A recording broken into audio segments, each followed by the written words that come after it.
সরকারকে পছন্দ করতাম না। মূলত তাদের উপর যে স্টিম রোল, এই স্টিম রোল থেকে বাঁচার জন্য অনেক লোক কম্বোডিয়াতে আসতো। আঙ্গুল ফুলে কলা গাছ যদি হতে চায় কম্বোডিয়ায় আসুন। বাংলাদেশি ওয়ার্কারদের ডিমান্ড একটু ভালো।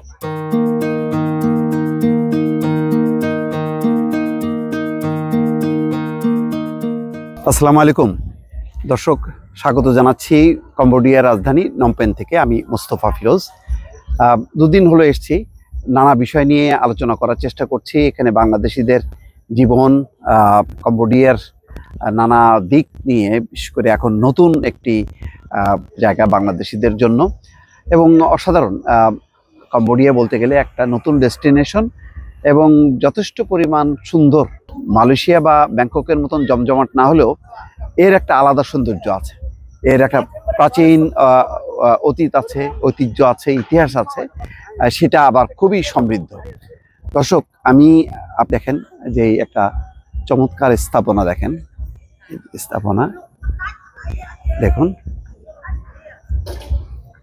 এটা এই যে নদীর পাড় দেখছেন, এই নদীর পাড় দিয়েই দেখেন কত সুন্দর। সারা রাত বলতে গেলে জমজমাট থাকে এই নমপেনের বিভিন্ন জায়গা। প্রচুর ট্যুরিস্ট, দেশি এবং বিদেশি। দর্শক, এখানে বাংলাদেশিরা আসছেন এবং অনেক আছেন যারা বেশ কয়েক বছর হয়ে গেছে। আমি রাসেল ভাইয়ের সাথে পরিচিত হলাম কিছুক্ষণ আগে। তিনি প্রায় 8-9 বছর ধরে আছেন। আমি একটু তাকে পরিচয় করে দিই, আপনি যদি একটু দর্শকদেরকে সাথে পরিচিত হন। জি, আসসালামু আলাইকুম। জি, কেমন আছেন সবাই? ভাইকে অসংখ্য ধন্যবাদ কম্বোডিয়াতে আসার জন্য।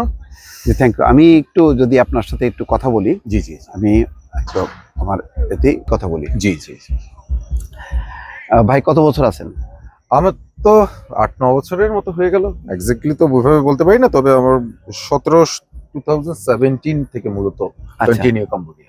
আপনার ফ্যামিলি তো এখানেই? জি জি জি, আমার পরিবার নিয়ে এখানে থাকি। আচ্ছা, আমি যদি একটু আপনাদেরকে বলি যে সামগ্রিকভাবে যে কম্বোডিয়ায় এখন বাংলাদেশিরা প্রচুর আসছে, একটু কম্বোডিয়া সম্পর্কে একটু ধারণা দেন। এখানে যে এই যে বাংলাদেশিরা দলে দলে আসছে, এটার নেগেটিভ দিক কি বা পজিটিভ দিক কি? আমাদের সম্ভাবনাটা কোথায়, সমস্যাটা কোথায়? আচ্ছা, প্রথমত হচ্ছে গিয়ে যে আমার একটা ছোট্ট পরিচয় আছে। জি, সেটা অবশ্যই দলীয় পরিচয়। I am very proud for that, যে আমি বাংলাদেশ জাতীয়তাবাদী দল কম্বোডিয়া শাখার কনভেনার এবং আমরা এখানে জাতীয়তাবাদী আদর্শে বিশ্বাস করি এবং কম্বোডিয়াতে ওই আদর্শেই লালন করে এখানে আছি আর কি।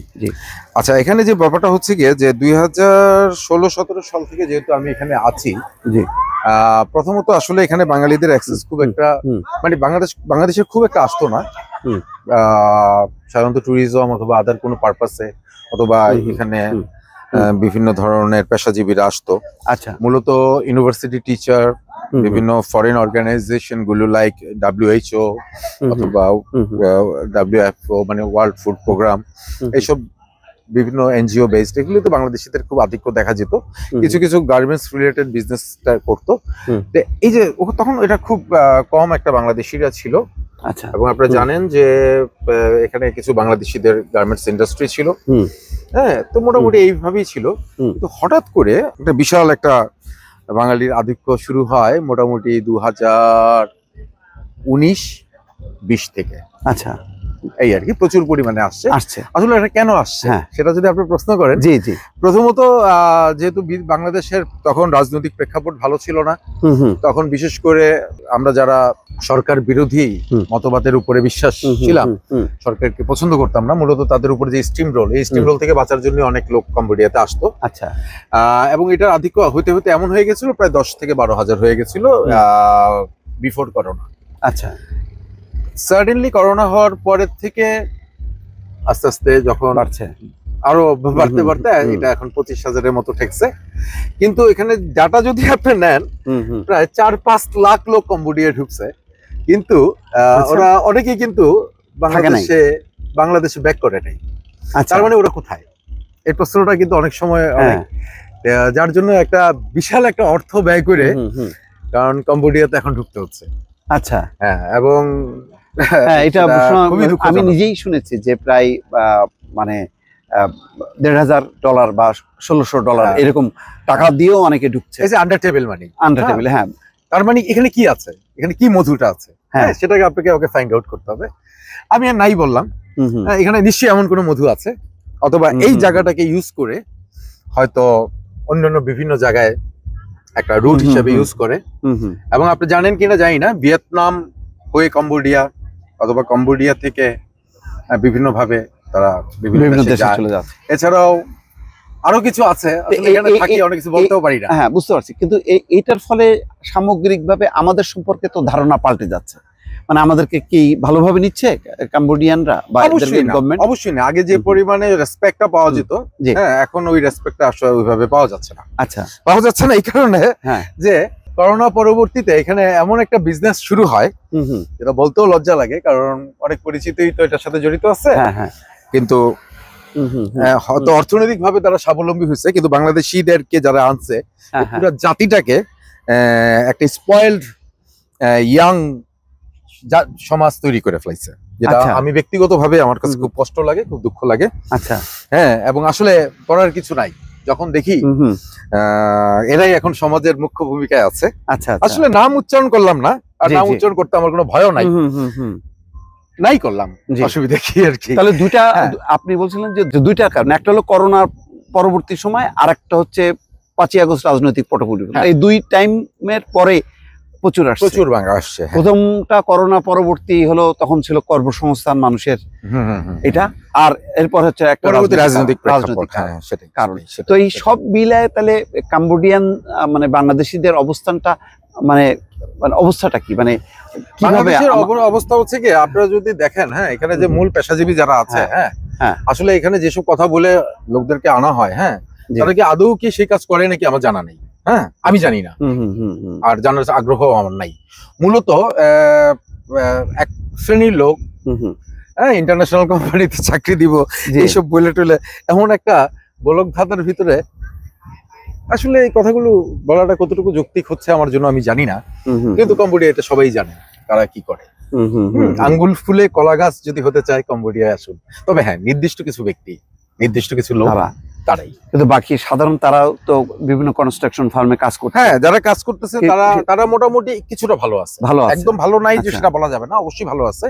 এই কারণে যে কম্বোডিয়ান আর বাংলাদেশিদের ভিতরে একটা বেসিক পার্থক্য আছে। আচ্ছা, বেসিক পার্থক্যটা হচ্ছে গিয়ে আপনার এরকম যে কম্বোডিয়ায় যে বাংলাদেশিরা আছে, তারা অনেক হার্ড ওয়ার্কার।